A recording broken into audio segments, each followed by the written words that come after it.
सिम्प्लिफिकेशनच्या चॅप्टरला अनन्यसाधारण महत्व आहे. सिम्प्लिफिकेशन म्हणजे होते पदावली. यामध्ये तुम्हाला बेसिक लक्षात घ्यावं लागते, कारण की बेसिक खूप प्रकारचे आहे. जर बेसिक तुम्हाला आलं नाही तर तुम्ही त्या ठिकाणी चुकणार आहात.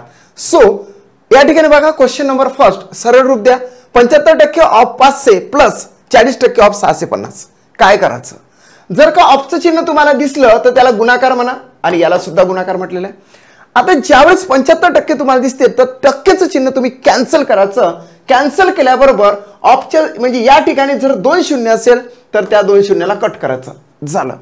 आणि इथे सुद्धा टक्केच चिन्ह आहे, या शून्याला कट करायचं आणि देन मग इकडचा 1 शून्य कट केला, इकडचा 1 शून्य कट केला, म्हणजे टक्केच चिन्ह कट केल्यानंतर 2 शून्य कट करायचे. आता कॅल्क्युलेशन आपण करूया. खूप सोपं असं कॅल्क्युलेशन आहे. 75 गुणिले 5 अधिक 4 गुणिले 65. It's a answer of this question. बघा आता 75 गुणिले 5 म्हणजे 5 5 25, 6 4 2 5 7 35 2 किती 37 झालं. प्लस या ठिकाणी 4 5 20 2 4 6 24 2 किती 26, म्हणजे प्रॉपर आन्सर येते इथं आला 5. देन या ठिकाणी जर घेतला 6 7 13, हा चला 1 म्हणजे इथं 3. सो 3 आणि 3 किती 6, 3 आणि 3 किती हे 6. 635 त्याचा आन्सर येते. So fourth option is the right answer of this question. That's it, complete.